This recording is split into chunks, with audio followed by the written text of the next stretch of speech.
ঠাকুরনগর তারিখ শেষ মুহূর্তের অজ্ঞাত কারণে বাতিল হয়ে গেল জনপ্রিয় অভিনেতা ও রাজ্যসভার সাংসদ মিঠুন চক্রবর্তীর নির্ধারিত ঠাকুরনগর সফর। আকস্মিক এই সিদ্ধান্তে এলাকাবাসীর মধ্যে স্পষ্ট অসন্তোষ লক্ষ্য করা গেছে। সকাল থেকেই গ্রামের বিভিন্ন জায়গা থেকে মানুষ কাজকর্ম ফেলে রাস্তার ধারে জড়ো হন শুধু প্রিয় অভিনেতাকে এক ঝলক দেখার আশায়।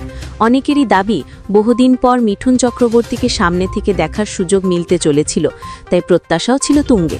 তবে সফর বাতিলের খবর প্রকাশ্যে আসতেই জনতার মধ্যে হতাশা ছড়িয়ে পড়ে। এক স্থানীয় বাসিন্দা জানান, এতক্ষণ ধরে অপেক্ষা করছিলাম দাদাকে দেখব বলে, না আসায় খুব কষ্ট লাগছে।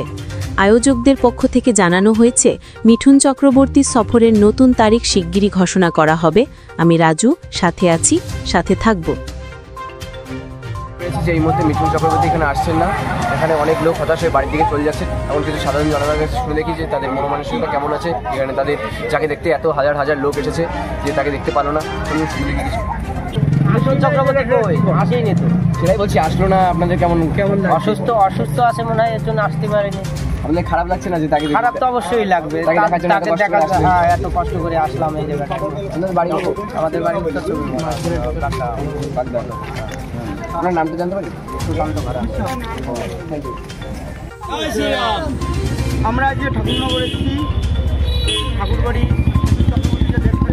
তো আজ উনি শরীর খারাপ, তার জন্য আসতে পারিনি, তার জন্য আমরা অত্যন্ত দুঃখিত, তাই তো?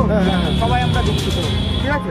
তাই এত যে ভিড় বাসটা ঠেলে আসে না ওনাকে দেখার জন্য, তা সেটা কষ্ট অনুভব হচ্ছে না? হ্যাঁ, কষ্ট তো অবশ্যই অনুভব হচ্ছে, কারণ এত আশা করে এসেছি, তারপরে দেখতে পাচ্ছি না, এটা তো একটা স্বাভাবিক, সবার মনে কষ্ট লাগবে। এটাই হচ্ছে ব্যাপার। উনি আসলে খুবই ভালো হতো, উনি আসেনি, তবুও ভালো হয়েছে। যাই লোকজন যা হয়েছে মোটামুটি অনেক হয়েছে। দাদা আপনার নামটা? আমার নাম সম্রাট তালুকদার। আপনি কি এখানে বাসিন্দা? না না, আমি হেলিনচা বাগদা। ও, তা মিঠুন চক্রবর্তী সম্বন্ধে আপনি কি বলতে চান?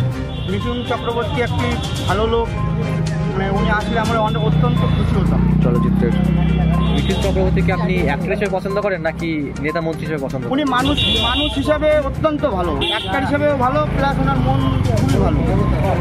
মানে উনি মনের দিক থেকে অনেকটাই ভালো। তাহলে 2026 সালে আপনি কাকে দেখতে চান? বিজেপি সরকার।